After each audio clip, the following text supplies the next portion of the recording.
All right, welcome to the latest episode of Blood Money. Today we have a very special guest, Tim Rush. How you doing, sir? I'm doing fine. Thank you, Vem.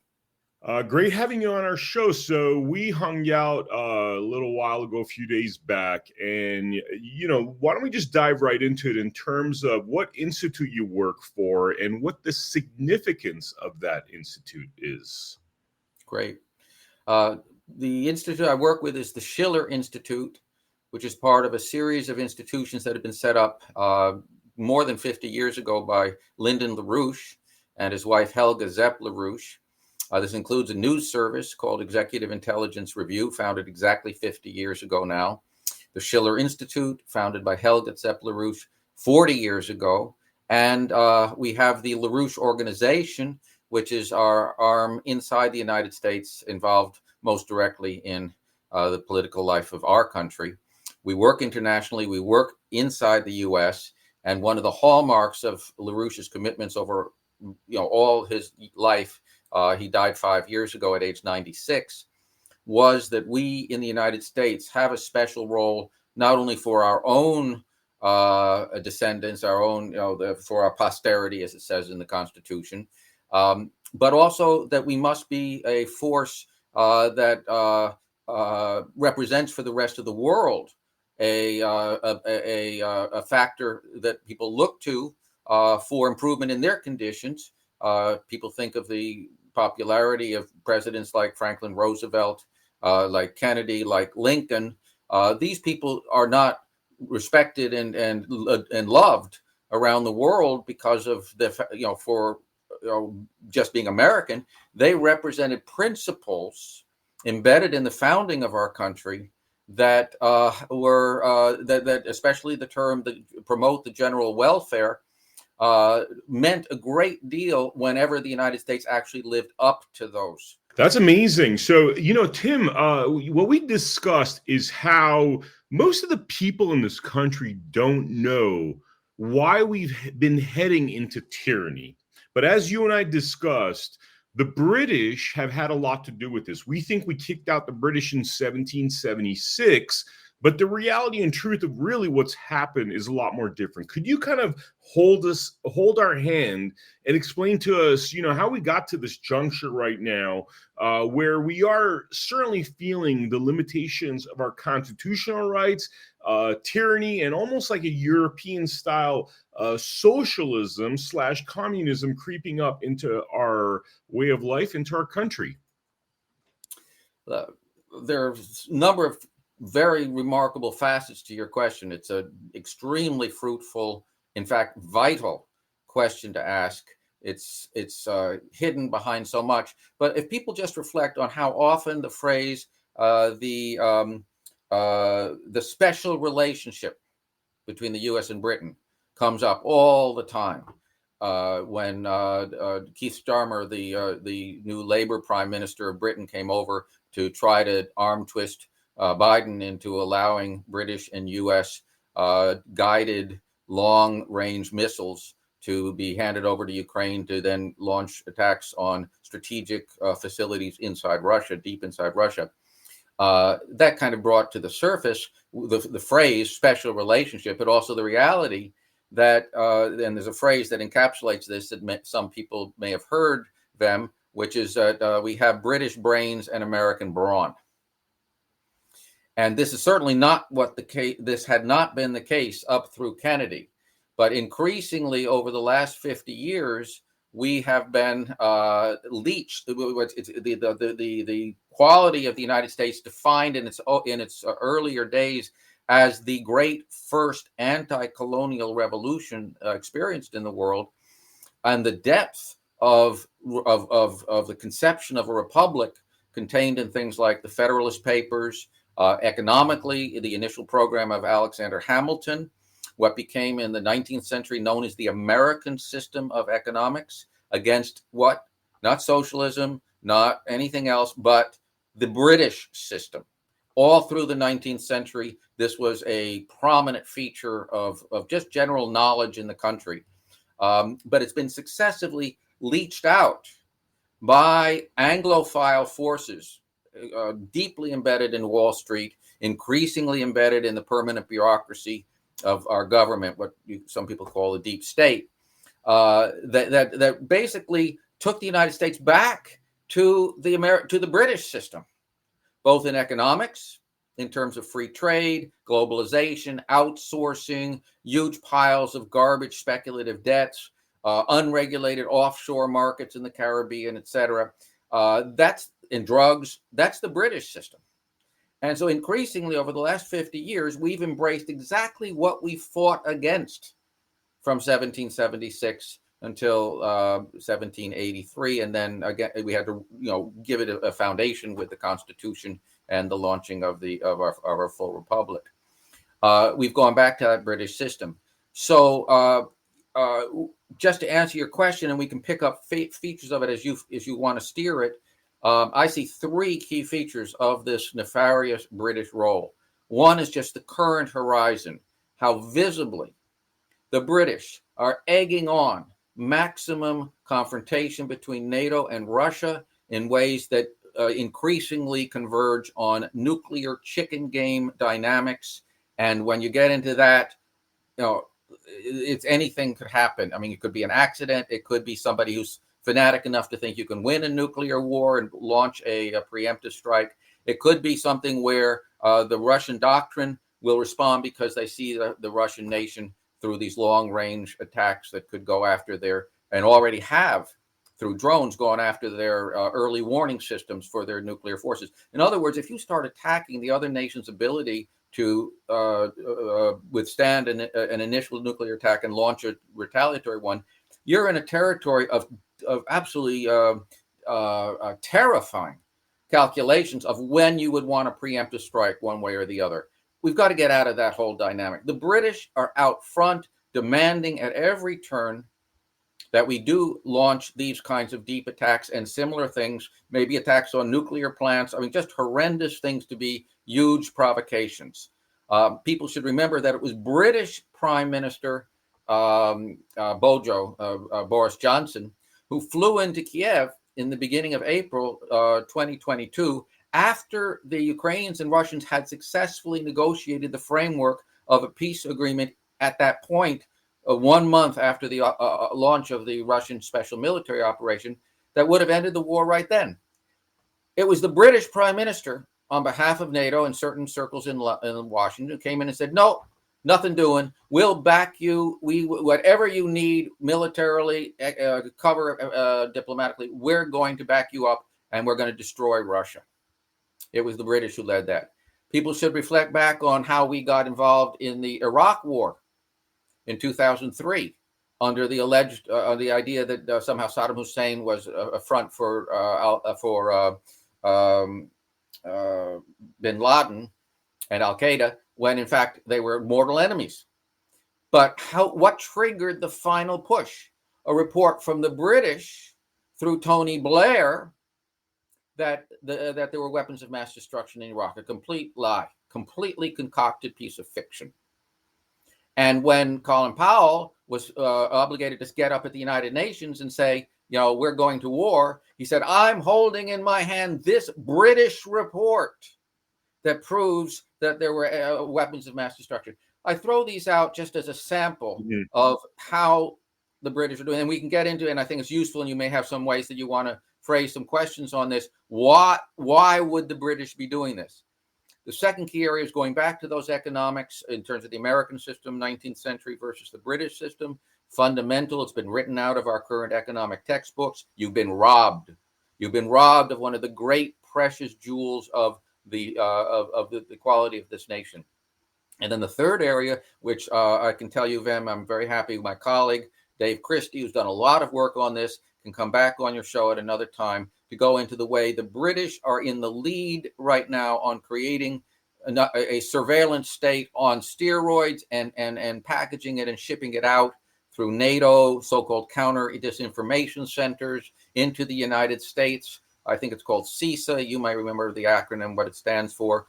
Something counterintelligence, counter disinformation and information warfare, whatever. Jan Easterly runs it. Anyway, it's the mother of all this is coming out of British Psy-war operations, and these have a history going back almost 100 years. So I'm very happy to be able to tell you that my colleague, Dave Christie, who's very has done tremendous work on this, he'll be able to get on a subsequent show. That's amazing. That's amazing. I mean, when we were talking, it's funny because I turned to you and I said, based upon my research and knowledge and these documentaries we've done and personal experiences, British are by far our greatest enemy yesterday and today. Now, how do you respond to that? Absolutely. That's all I can say. Wow. All right. Let's dissect. I mean, you've talked about the oppression of rights. I'll tell you a little bit about my personal experiences, and then I want you to riff on that. So the first episode of this Blood Money podcast was actually with an individual who had his children stolen from him by the UK government, and the children were sold off in a forced adoption. And this individual talked about how essentially he had PTSD because he was the victim of domestic violence, a male, by the way. And there's horrible pictures in that episode with this guy getting punched, in the face because he had a lot of blood. I think she stuck a knife in his throat, and there was, blood coming out. So clearly somebody that was abused. So the price he paid for that is he lost his 3 children forever. And I don't even know if the guy's still alive because he was so distraught that he decided to go fight in the Ukrainian war. So he might have died by now, right?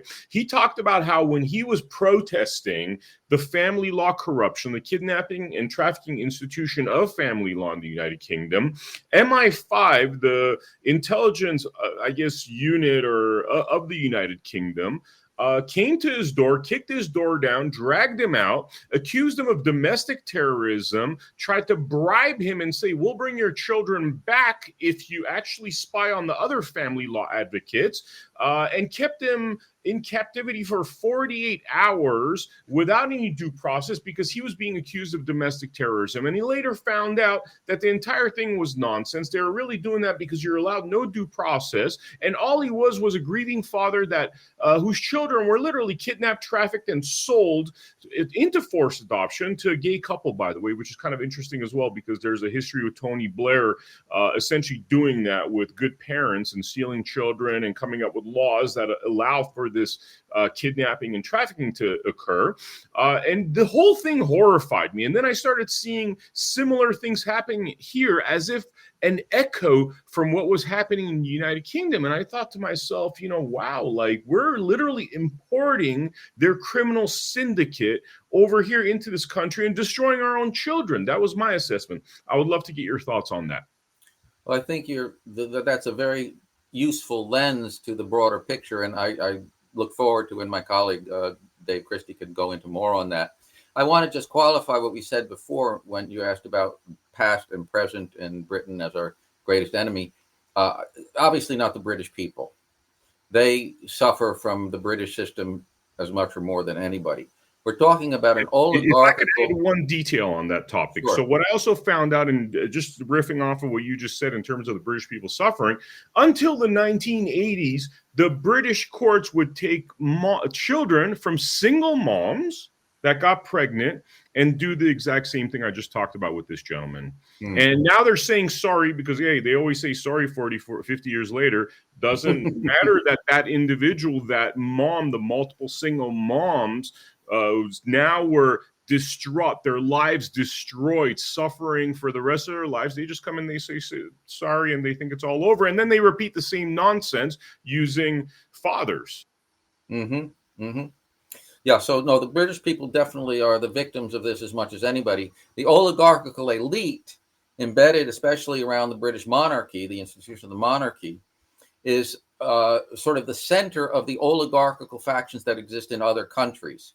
But Britain, because of its long history of the British Empire, because of the fact that it still has that monarchy, which has a lot more power than most people realize, because it has in the city of London, and I think many people may know this, but not necessarily everybody, when you say the city of London, it's not simply like saying New York City or the city of Washington. It's talking about a 1 square mile section of London in which the financial power of the empire has been concentrated for 250 years or so. This city of London set up and is really the principal operator of the globalist financial system, which eliminates sovereignty of nations, puts financiers in charge of, or their press conduits and their bought and paid for political figures in charge, clearly joined at the hip with Wall Street. But people might be surprised to know that all of these fantastically speculative nanosecond transactions, that these derivative bets and the rest of what pumps up the Wall Street bubbles, the procedures to do that all originate in London. And in fact, today, London has a greater percentage of the world derivative markets and related currency trades and so forth than Wall Street. But Wall Street is by no means a piker in this. But people should look to London as the mother of it and still the dominant force. And that's what oppresses the British people, obviously. It's actually the core of the problem internationally. It's so insane. Like, how have they managed to hold on to so much power in the United States? I mean, we thought we kicked these people out in 1776. They were trying to oppress us and do similar things back then. It seems like the British haven't changed their tune, yet it seems as though they have quite a lot of control here. And tell me, does that relate to the bar too? I've heard the bar is really the British Accreditation Registry, and that's how they control our legal institutions. And if you look at the history of those legal institutions, you have oppression of Black people, pretty much all the way up until like the last, couple of decades where, due to the system, they're basically thrown in jail. Doesn't mean if they're, and by the way, Kamala Harris was a part of that whole scheme, putting a bunch of Black men in jail that were either innocent or had served their time. So it seems as though this oppression tactic has been used over there, has been used over here. I mean, what do you say to all that? Well, obviously, the Assange case is relevant to that also, in terms of the collaboration between the diseased parts of our Anglophile system and the British with the Belmarsh torture of him.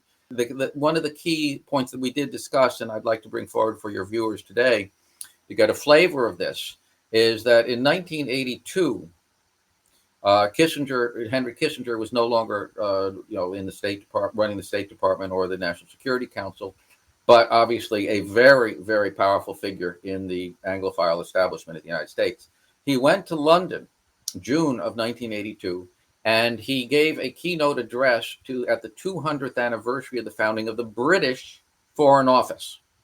Now, if you go back in your mind, what is 200 years before 1982? 1782. What is going on in 1782? We are about to win the American Revolution. So the British Foreign Office was set up to counter the American Revolution around the world. They didn't want to see other nations able to follow in our footsteps. So what does he say in his speech? He says, when I was Secretary of State and I had other high offices, I briefed the British ambassador of developments before I briefed my own State Department. I worked off of documents which still had British spellings in them. And I sided with the British against Franklin Roosevelt at the end of World War II. We needed to get back to balance of power agreements that didn't have moral character. Roosevelt wanted to see a decolonialized third world, developing world, global south, whatever you want to call it, and see the United States able to export lots of capital goods for big industrial and infrastructure projects that were going to lift the former colonial world up to modern standards of living. Churchill would have none of that. He said, I didn't fight World War II to lose the British Empire. And Kissinger came out in 1982 and said, I sided with Churchill. So you really get an idea of the way that this is partly answering your question, how we fell, how we were captured by the ideas that we had fought against. But one very, very important additional point. 2 months later, in August of 1982, Henry Kissinger wrote a letter to the head of the FBI, a fellow named William Webster at the time, saying, Lyndon LaRouche is increasingly obnoxious. Isn't there something you can do about that? And what they did about that is create not just the FBI, but a part of the CIA, a whole element from the Department of Justice, what LaRouche later called the permanent bureaucracy, swung into action through a Wall Street banker named John Train. They convened a whole salon, a whole group of press whores to go out and defame LaRouche chapter and verse, calling him communist or Nazi or anti-black or anti-Semitic or anything that they thought would have particular resonance in whatever targeted part of the population they were trying to poison. And then they went with a series of indictments on fabricated charges, dragged LaRouche through several trials. They couldn't find a judge corrupt enough to put him away for about 3 years. But finally, in early 1989, through Alexandria, Virginia, they got a compliant judge and they hauled LaRouche off to prison for 5 years. Now, there are certain elements of this that you could point to of why the British, through Kissinger, were targeting LaRouche so hard, and there were others that were on the British string.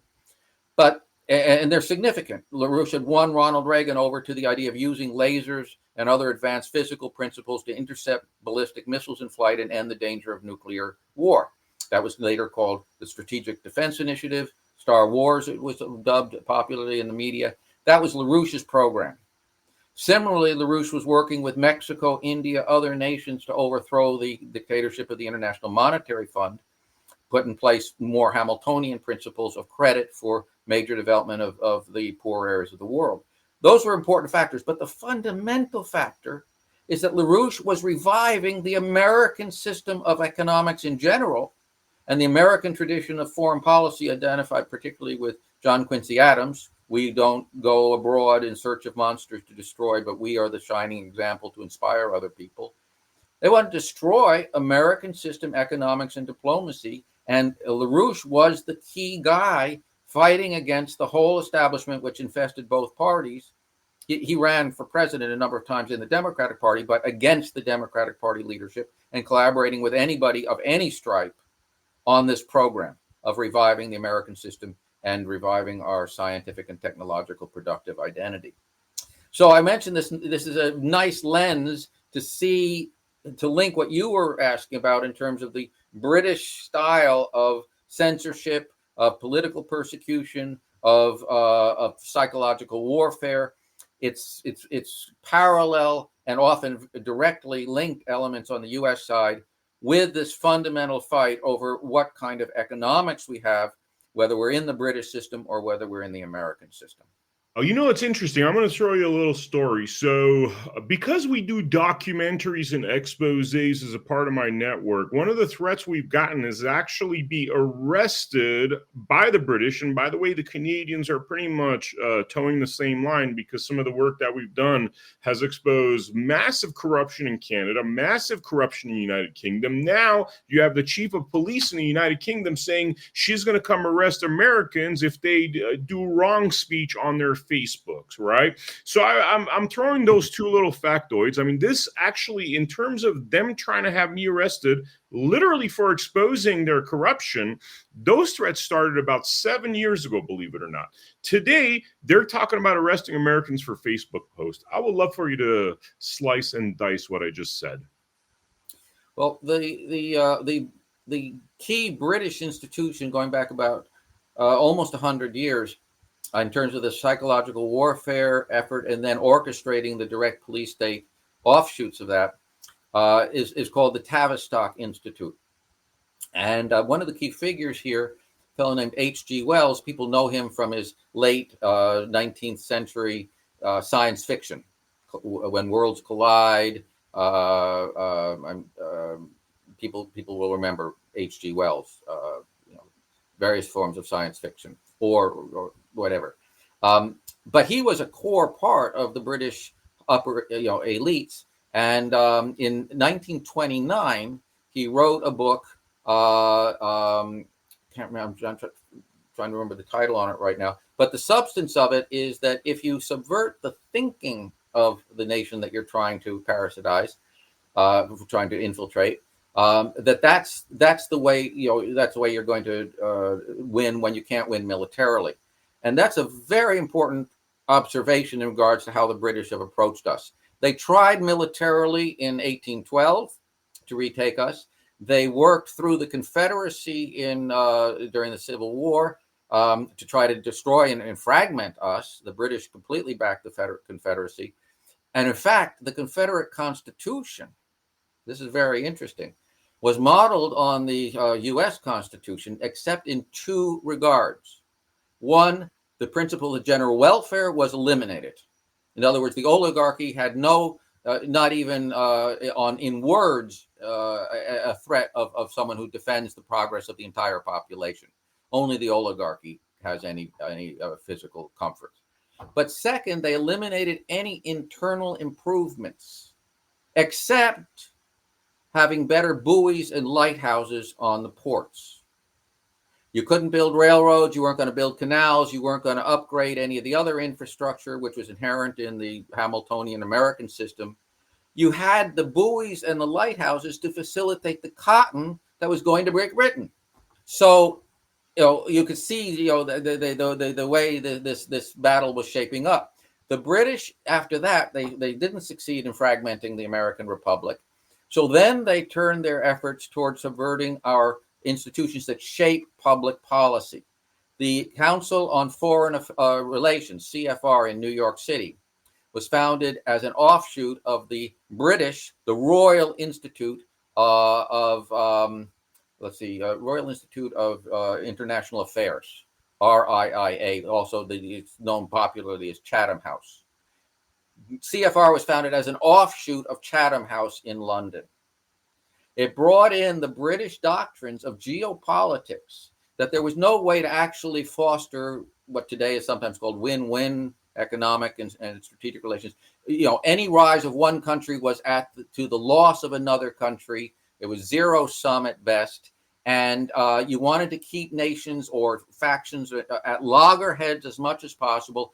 Don't have any long enduring peace. Make sure you can precipitate through a terrorist incident or other kind of contrived spark, renewed fighting anywhere you want. And you can see that in the Middle East right now. You certainly have it over Ukraine and so forth, that are going to destabilize and keep separate parts of the world that otherwise would collaborate, and which would be our natural allies. The British want to sow as much mayhem and embedded hatreds that they can play on all of this for perpetual war, what today we call the forever wars. That's British geopolitical policy. They inserted it starting in the 1920s, 30s, and really went on steroids with it in the 1990s. Once the Soviet Union disintegrated, it was the British policy funneled into this country through what are called the neocons, to have the United States again be the British brains, U.S. brawn on the succession of wars that have so weakened our country, brought no security anywhere in the world, and are played today by the British, as you see from what I mentioned on Keith Starmer coming in, what Boris Johnson was doing, what Tony Blair is doing. These guys are up to their bloody necks in these horrendous policies of maximum killing. I should add one last thing, and then I'll turn it back to you, because I'm talking probably more than much more dialogue should be brought in here. But the core of the British approach is what's called Malthusianism. Mm-hmm. And that's the doctrine of Thomas Malthus, who was an employee of the British East India Company, that we eat faster than we think, that we always will run out of our resources, that the population grows at an exponential rate, a geometric rate, but our ability to produce the food and the other things we need at only an arithmetic rate, in other words, linearly. So the population growth always outstrips our resources. So you're being a benefactor of mankind when you accelerate death rates. And he actually wrote in his famous statement on population, by preference, we should locate cities and towns next to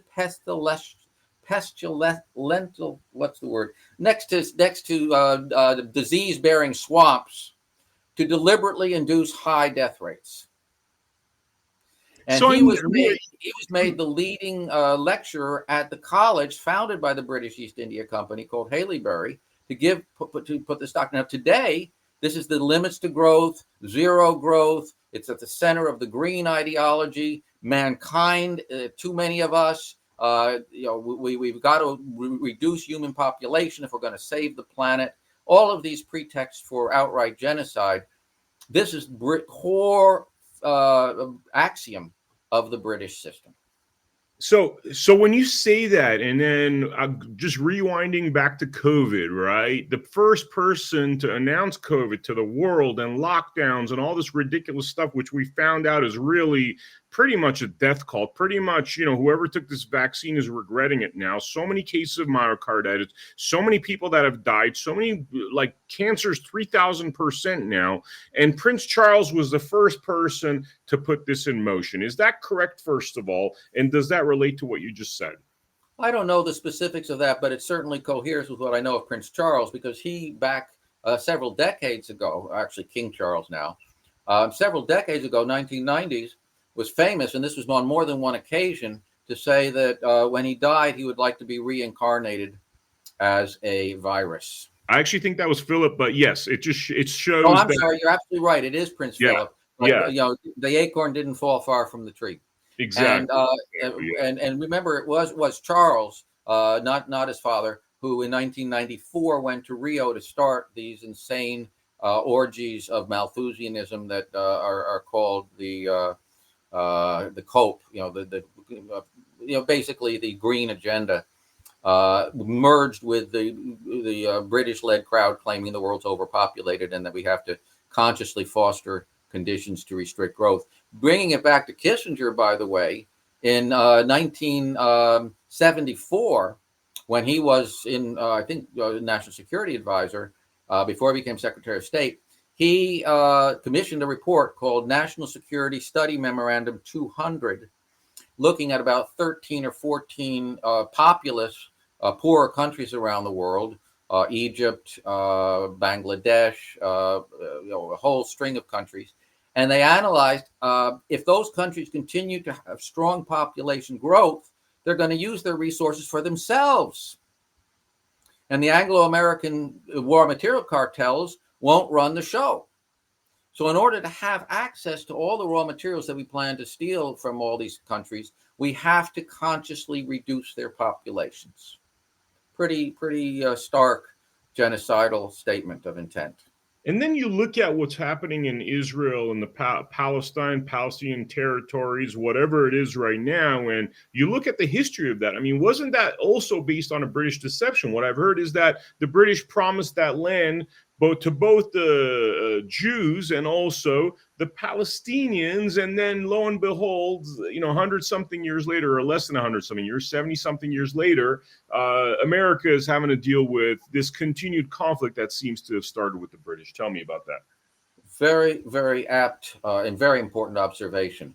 The British mucked around throughout that region, but once oil was discovered in the 1910s, it became vital. The British had just turned their fleet over to being oil driven rather than coal, and they worked with the French, which is the other great global colonial empire, to divide up the Middle East in what was called the Sykes-Picot Agreement of 1917, right after the British had issued the Balfour Declaration, which said that we promise a homeland for the Jews in the Middle East. Not even the Zionist movement as a whole was in favor of that. It split. But the British wanted to play, exactly as you said, play the Palestinians and Arab groups against the increasing number of Jews in ways that let them not only keep the blood flowing, but prevent any joint work that would be a benefit to Jews and to Arabs and Palestinians. Today, the Larouche movement, my movement, has picked up and is promoting something Lyndon LaRouche proposed in 1975 called the Oasis Plan, which would desalinate water from the Mediterranean and the Gulf of Aqaba, but particularly the Mediterranean, in gigantic quantities. It can be done very effectively with nuclear power. And then you would convey the water all across Palestine in Israel to replenish and build up the Dead Sea, build up other water resources at a scale of 2 to 3 times the size of the Jordan River. It's all desert down there. You have to go north into upper Lebanon before you get to the famous cedars of Lebanon and any kind of precipitation. the Negev is the most desertified area. You bring in water of this scale, you have new cities, you have irrigation, you have the industries that can flow from this, etc. And that's when you can bury the hatchet in terms of these cycles of bloodletting. And there was some element of that thinking embedded in the Oslo Accords of 1993 and 1994, the annexes, but the World Bank sabotaged it. And in the lack of that immediate economic benefits to the Oslo Accords, the crazies around Netanyahu assassinated Yitzhak Rabin, the great Israeli statesman and prime minister who had negotiated it, and a huge change in his thinking to do it. He was assassinated, and the room opened up for these fanatics that do no service to Israel, and in fact betray any moral character of Israel, who are running the show there now, and now headlong trying to precipitate conflict with Iran and bring us in to direct conflict with Iran in ways that then would line up China and Russia with Iran, us with Israel. That could be nuclear World War III. So this is a highly dangerous, but you're right about pinpointing the British role in setting up and staging this continuing capability that they're exercising right now. So if you really want to pull back the horses before we get to nuclear war over Ukraine or over Iran or something like that, knock out British geopolitics, put American system economics back into the United States, and then Russia, China, India, Brazil, South Africa, and other nations, including Egypt, Saudi Arabia, and so forth, who are part of the BRICS nations, become our allies and friends, rather than what Wall Street and London is trying to tell us, our enemies. Man, why is it that the British have been so consistently evil? Because when I see what's happening in our society right now, and you trace this back down, and it's always the British that have planted the seeds of the current evil over and over again. And these people, after having gotten their ass kicked in 1776, were persistent enough to invade us through other methods like our legal societies. What is up with the British? Why is no other country like this? Why isn't the Spanish trying to do this to us? Well, I would say that it's not uniquely British, but they really do concentrate because they're the latest, most intense phase in modern history of the oligarchical principles embedded in these empires. You can go back to Babylon, you can go back to the Roman Empire, other empires, the Venetian Empire, which managed to, when it went into decline in the late 1400s, managed to metastasize itself to the Dutch. So that a couple of hundred years later, it was the Dutch which became the center of this kind of these oligarchic principles. Then the Dutch came over to Britain with what they called the Glorious Revolution in the late 17th century, and the British, the Bank of England, the founding of the British East India Company, and the development of the City of London and the whole British Empire, that became in modern times the most concentrated center of deployment of this oligarchical imperial principle.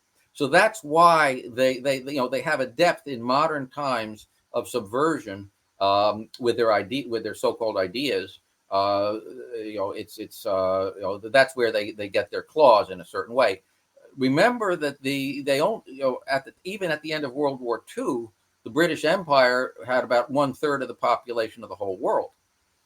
So then the decolonization came in, but they've done yeoman work to try to keep their claws in through institutions like the International Monetary Fund, through what they now call global NATO.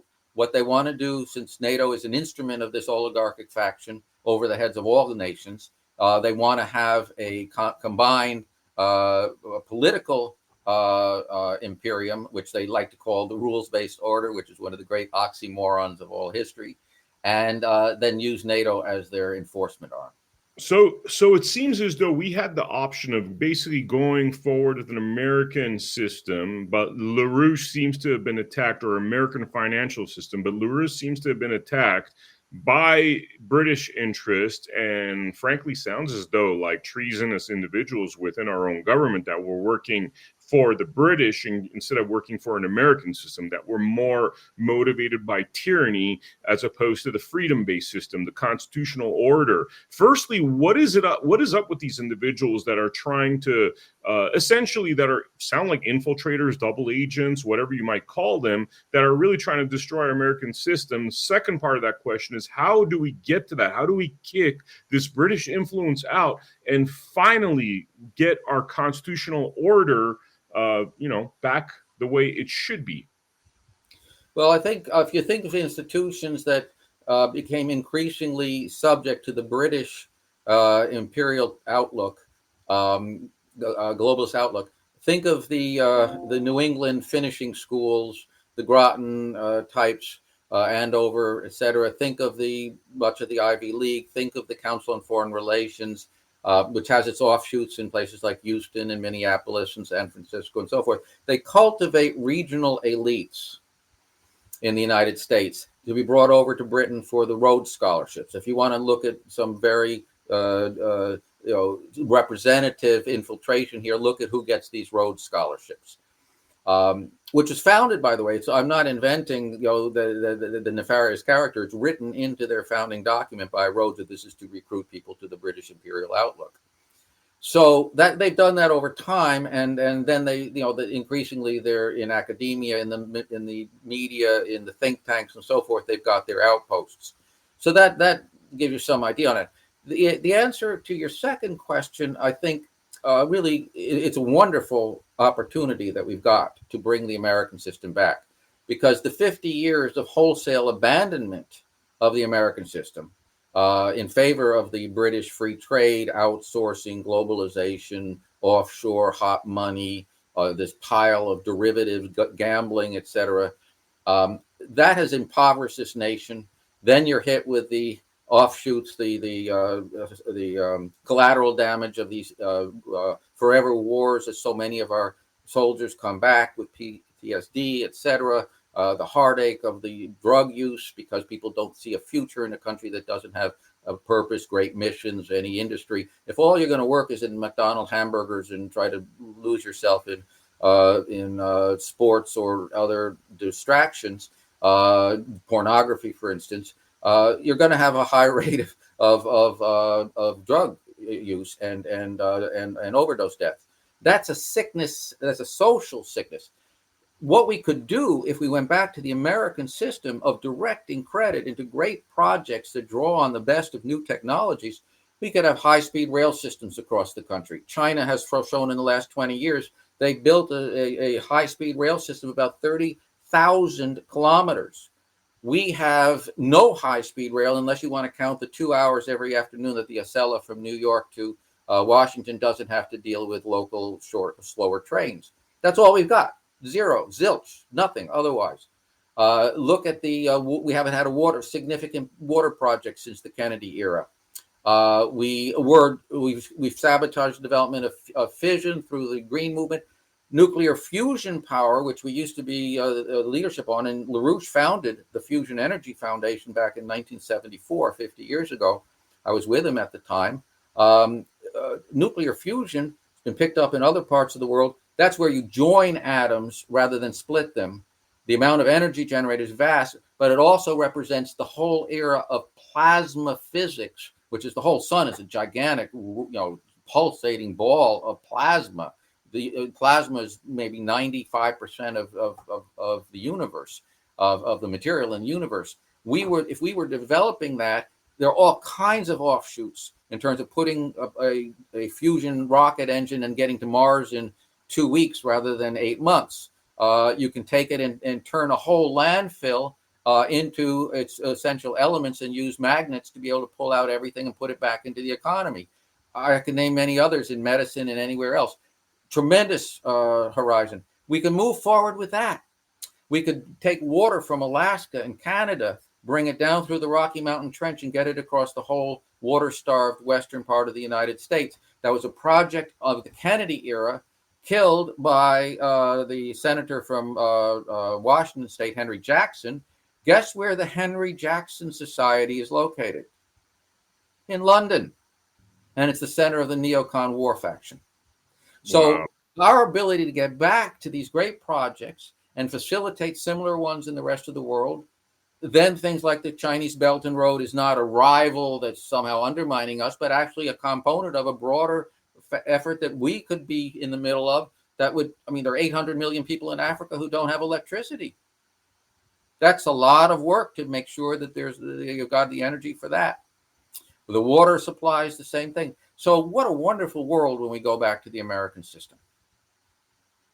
I mean, what are the tangible steps to get there? You know, these are the what we're talking about. Nobody even knows. You ask them who our enemies are. You know, some people will say it's like the Arabs. Some people will say it's the Chinese. Some people will say it's the Iranians. But like, it seems as though, and tell me if I'm incorrect, you're correct. Like, British seem to be our number one enemy in terms of how their influence is negatively affecting us and driving us towards a more tyrannical form of government. How do we get rid of these people? Well, very good point. One is simply getting out the kind of information that covers, unmasks this, and that's where our news service called Executive Intelligence Review. People can look it up. EIR. If you just go to EIR.news, we have a daily news feed with very, very powerful material on exactly the point that you're asking. How do you get at the real core of this? And what do you do to supplant it? But the second point is make sure people know about things like the OASIS plan, that know about this North American Water and Power Alliance from the Kennedy era, that know about the developments on fusion nuclear energy, that know, and once people have a positive idea that this is within reach, if we take the funnel of funds that the Federal Reserve puts into Wall Street right now, I mean, think of if it weren't so deadly, it's hilarious. We don't have money for helping people in Western North Carolina through FEMA. We don't have money to build a high-speed rail system like maglev. We don't have this. We don't have that. Suddenly, Wall Street goes off the cliff with it when its bets go bad, and suddenly you're talking about tens of trillions of dollars.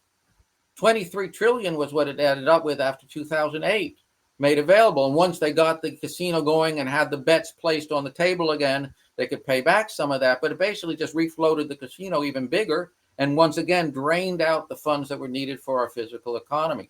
So it's not, this argument that there isn't the money there is utterly bogus. It's a directed credit question which repays itself because of the benefits of what you're investing in. That's the genius of the Hamiltonian system that was embedded in the first Bank of America and which built the canals, built the initial railroads, and so forth. And we have to reapply that. So that's step number one. To clear the decks of the role of the globalist banking centers in London and Wall Street of their control, put Glass-Steagall, the banking law passed in 1933, back on the books. Glass-Steagall separated commercial banks, which lent long-term or relatively long-term for people's mortgages or for the public improvements, or if you wanted to start a business or invest in build a new plant in industry, whatever, separate the commercial banks from the Wall Street, what are sometimes called investment banks, hedge funds. They're now called non-bank banks. I mean, it's wild misuse of language here, but this is the betting parlor.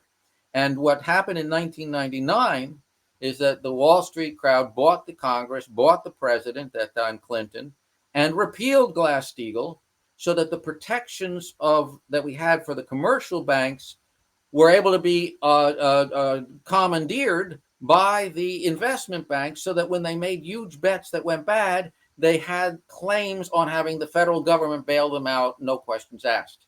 So put Glass-Steagall back on the books, force the Wall Street bandits and jackals into or bankruptcy reorganization if they can't operate without this huge spigot of Federal Reserve funds, and restart the procedures of the directed credit into longer-term physical improvements. And boy, this would bring such a smile to the face of Hamilton, to the group of people around John Quincy Adams, to Lincoln, etc. I wanted to, before, I know we'll probably be wrapping up fairly soon, I think a quote from the great economist of the 19th century, American system economist, named Henry C. Carey, who was Lincoln's top economist. He was the son of Matthew Carey, who was recruited, an Irish patriot fighting the British. Matthew Carey was recruited by Ben Franklin, to come to the United States and set up a printing press in Philadelphia that was a great source of the ideas that built our republic. His son, Henry C. Carey, wrote a whole number of books that were renowned around the world and inspired the thinking of top people in Russia when they built the Trans-Siberian Railroad, the people who were building up in the Western Hemisphere, the idea of connecting all of our North and South American continents with great projects. He and his faction were, and over in Japan, before the British moved in, there was a whole group in Japan trying to modernize Japan based on American system economics. That's another story. But this is a quote from a book of Henry C. Carey's of 1851, called The Harmony of Interests. And he is contrasting I won't give away the punchline. Let me just read the last section of it. He's saying two systems are before the world. The one looks, and he goes through a whole lot of contrasts. One looks to pauperism, ignorance, depopulation, and barbarism. The other to increasing wealth, comfort, intelligence, combination of action. I like that phrase, combination of action, and civilization. One looks toward universal war. The other towards universal peace. One is the English system. The other we may be proud to call the American system, for it is the only one ever devised, the tendency of which was that of elevating while equalizing the condition of man throughout the world. Such is the true mission of the people of these United States. To raise the value of labor throughout the world, we need only raise the value of our own. And then he says, to substitute true Christianity for the detestable system known as the Malthusian, it is needed that we prove to the world that it is population that makes the food come from rich soils, and food tends to increase more rapidly than population, thus vindicating the policy of God to man. Boy, he is packed into that phrase, that's those words that I just read you, the essence of the American system, and explicitly contrasting it to the Malthusian British system. This is not in any U.S. textbook that anybody would encounter in high school or college in the United States today. That's our job. Get it back in there. Get people discussing it. There's a cultural, almost spiritual side to what we're doing. Master yourself what the American system is. If you have time, or I don't know if I can do that, I have a link to a pamphlet that we put out from our Larouche movement. It's from the Larouche organization, with a 16-page section on the American system. I'd be happy to share it with people if it would work that I would have access to that. Wow. Is there any chance, is there, like, the presidents or the people running for president right now, is Trump somebody that would bring the system back? Do you think there's anybody that is aware of this, that is, has the power to actually do what you are referring to? It's a very, very important question. We have to demand these policies. And in certain ways, Trump is more responsive than others. Back in the fall of 2016, in the last few weeks of the election that year, he brought up in his North Carolina, or I think it was North Carolina audience, we need to go back to Glass-Steagall. He only mentioned it once, as far as I know. It had been in the platform of both the Republican and Democratic parties, but not publicized particularly. But he mentioned it. He backed off from that. If you remember, he now nominated Steve Mnuchin from Wall Street to be his Secretary of the Treasury. He was under ferocious pressure from Wall Street not to buck their system, because so much was being thrown at him in terms of how they railroaded Flynn. It was just wild. You remember the effort to destabilize things and demonize him. He didn't feel he could take on Wall Street directly at the same time, and he retreated. If he were have strength, if he were reelected again, if he were reelected now, you have to have a citizens movement that's, at the front of what they're talking about. Restore Glass-Steagall, restore the American system, ditch this British system of the globalization, the free trade, and so forth. work with the poor areas of the world on big projects, work collaboratively with Russia, China, India, which is, I mean, remember one of his calling cards and helped him get elected the first time was he said, look, I don't like necessarily Putin or whatever, but I can work with him. We'll sit down. We'll figure out something to benefit to all parties. That's his tendency to think that way. To give it content, we've got to do an educational process and be out up front on the dangers here. To his credit, Trump has been saying that we are heading toward nuclear war over Ukraine if we don't dial this thing back. That's very important. I wish he would be saying the same thing in terms of the unleashed and unhinged Netanyahu faction, but he's not. But nevertheless, it's not. He didn't have the strength in his first term to be able to move toward American system economics. That fundamentally there were certain secondary elements that were helpful, but not enough to change the axioms. He's going to do it in an upcoming administration. It's going to be the task of everyone now to master this and make it public and demand that these are the policies we institute. All right. So, Tim, is there anything we didn't talk about that's important for the viewer to know in terms of this topic?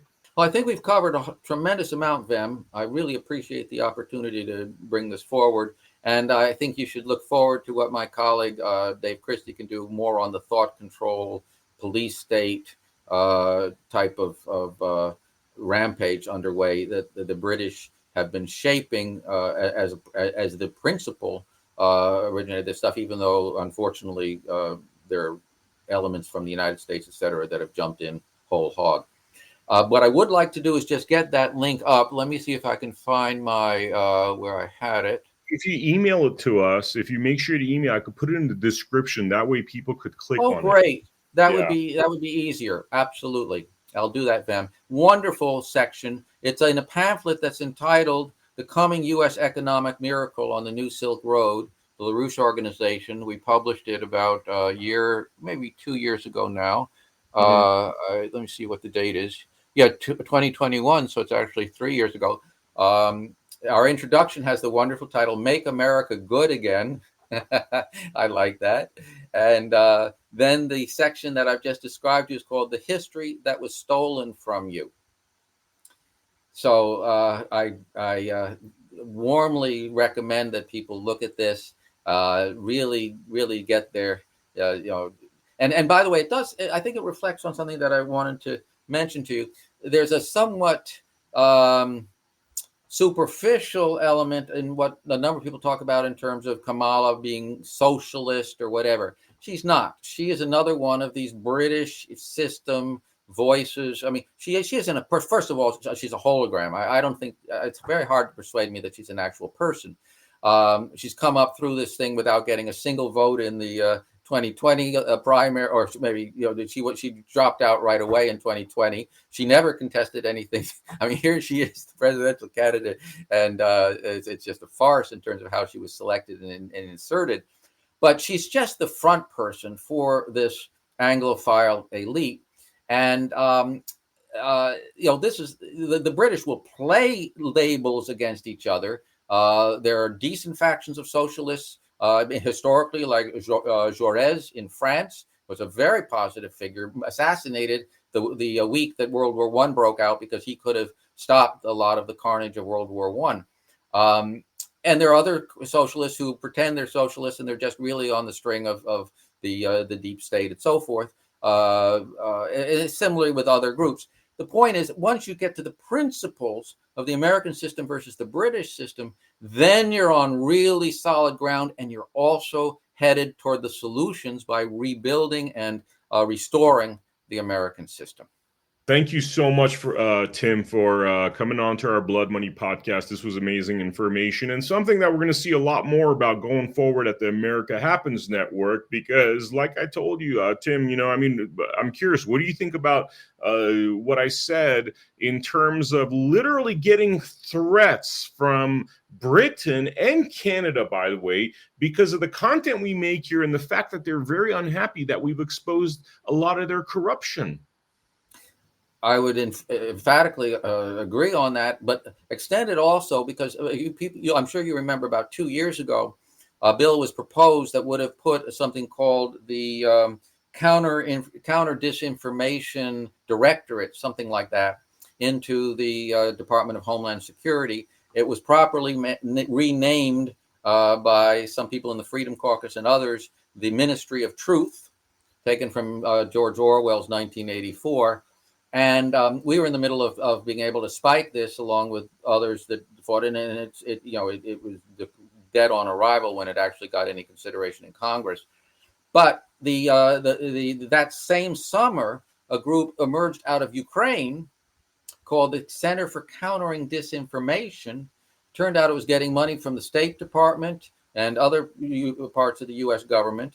And it's interlocks with 3 other hit lists that are maintained nominally by Ukrainians, but really it's exactly what you're describing on a different on another feature of this situation, which is to suppress the voices of people who are correctly warning that the current policies of NATO, the British, U.S., and so forth is heading us toward nuclear war over Ukraine, nominally over Ukraine. People like Scott Ritter was home raided at the beginning of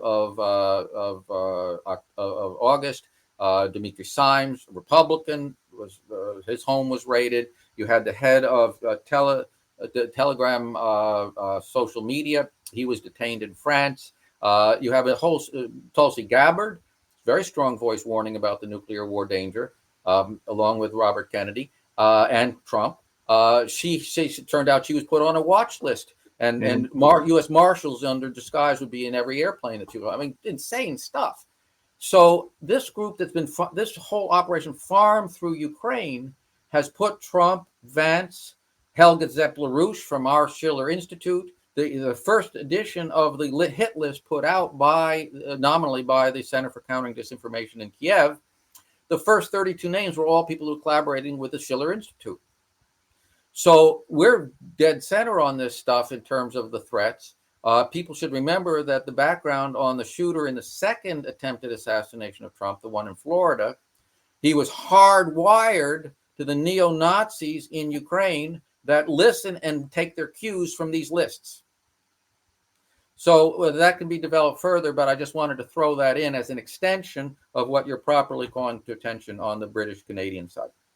Wow. So crazy, man. So crazy. And then you look at things like Dominion machines and, just across the border in Toronto, there seems to be a lot of nefarious forces in the same buildings as George Soros. And, it's you follow that, rabbit hole, and it's interesting. I mean, most of the time you end up at the British, unfortunately.